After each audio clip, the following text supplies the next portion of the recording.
在合規前提下，讓資產和身份自由流通的能力。這背後考驗的是你對身份、對稅務、對銀行、對資產結構的綜合規劃。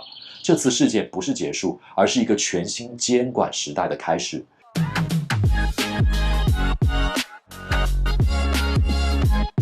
大家好，我是獨立離岸顧問 Sean。剛剛過去的這個週末，整個海外投資圈、港美股圈、跨境圈最大的新聞之一，就是中國證監會正式公告，對老虎證券、富途證券、長橋證券等機構的非法跨境展業行為進行嚴查，並擬沒收相關違法所得。很多朋友一看到這個新聞，血壓瞬間就上來了，尤其是這2天，我們私域會員群裡幾乎被刷屏了。Sean，我在富途裡的美股怎麼辦？老虎裡的現金會不會被凍結？長橋會不會像當年的 P2P 一樣一夜歸零？以後中國居民是不是徹底不能買美股了？今天這期視頻，我們就一起來情緒穩定的拆解一下。我們站在一个更高的維度，從中國政府的監管邏輯、全球資本管制趨勢、跨境券商的模式，以及大家海外資產配置的未來這麼幾個維度，跟大家聊聊這個事件到底意味着什麼，以及對屏幕前的各位真正危險的究竟是什麼。建議大家先讚後看，好運不斷。Let's get into it。先說最關鍵的結論。普通人已買的股票大概率不會直接沒收掉，這是很多人最關心的問題。我先說我的判斷，目前來看，普通開戶人的股票、ETF、現金餘額大概率不會被直接沒收。為什麼呢？大家把心放肚子裡，這次證監會公告裡寫得清清楚楚，沒收違法所得。注意，這沒收的是平台的佣金、開戶的獎勵、融資的利息，是平台的運營收入。而你賬戶裡的英偉達、特斯拉、美元現金，在法律上屬於客戶托管資產，它不是 P2P， 平台在後台給你 P 個圖，它是真實存在於美國和香港清算托管體系裡的。只要你的資金來源合法，你的資產所有權依然受法律的保護。接下來我想跟大家澄清一點，就是這和 P2P 不是一回事兒。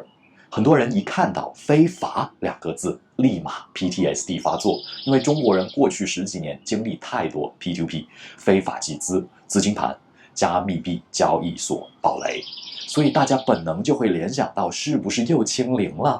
但這次本質不太一樣，因為老虎、富途、長橋背後本質上是真實的券商體系，它有香港牌照、美國清算、真實托管、真實股票資產。這和那種空氣平台不一樣，你買的英偉達不是這些券商後台給你 P 的圖，而是真的在美國市場存在，所以直接吞掉客戶股票這件事的概率其實並不高。真正危險的是以後還能不能繼續玩呢？重點來了，我認為大家真正要關注的不是股票今天會不會被沒收，而是未來還能不能繼續順暢使用。因為監管真正想解決的問題，並不是中國人買了英偉達，而是中國居民的錢是怎麼出去的，這才是核心。中國證券監管最敏感的其實是資金跨境。很多朋友一直誤解了一件事兒，中國監管從來不只是針對你買美股，而是針對資金外流、非法換匯、資本項目繞監管、境內居民繞過金融體系。換句話說，監管真正敏感的不是特斯拉股票，而是你怎麼把人民幣換成美金的。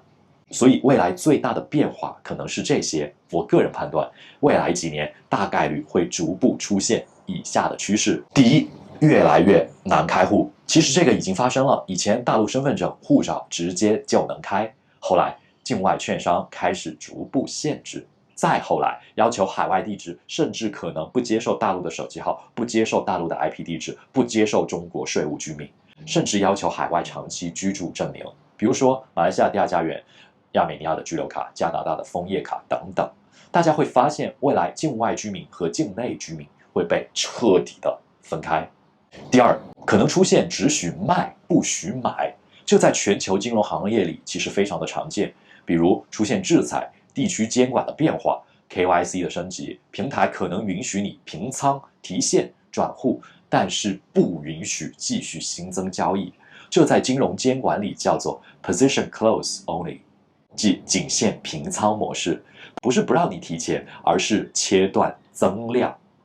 什麼意思？給你一個退出的通道，但是不再允許繼續參與。這個我認為將是中期很有可能發生的事情。第三，未來可能要求轉戶，比如老虎富途長橋可能會要求你轉新加坡的實體，轉美國的實體，甚至要求請證明你不是中國境內居民。這背後反映的是全球金融體系正越來越強調稅務居民身份。未來純中國大陸身份的紅利期正在加速關閉，以後券商可能不僅不接受大陸手機號，甚至會要求你提供合規的海外長期居住證明。這時候沒有一個高性價比的第三國第二身份或者居留卡，這就成了你能不能繼續留在牌桌上的入場券。真正高風險的其實不是普通股民，真正危險的是那些資金鏈不乾淨的人。比如說走地下錢莊，頻繁找第三方代入金，大額異常跨境流水，甚至想用 crypto 頻繁繞路洗白法幣的。我想說，監管的雷達盯的從來不是你買不買納斯達克，盯的是你的人民幣是怎麼換成美元的。在全球 CRS、KYC 和反洗錢大網收緊的背景下，裸奔的時代可能已經徹底過去了。這件事背後其實是全球趨勢。很多朋友覺得只有中國這樣，其實不是。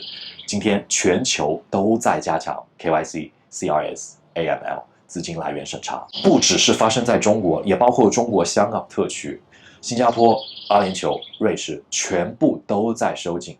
過去那種拿個護照滿世界隨便開戶的時代正在快速結束。未來全球金融會越來越像什麼？像我們再熟悉不過的機場安檢。你不是不能飛，但是你是誰？你的錢從哪兒來？你的稅務身份是什麼？你住哪兒？你的資金邏輯是否合理？這些關鍵點會被越來越細地問。為什麼這次事件是個巨大的信號？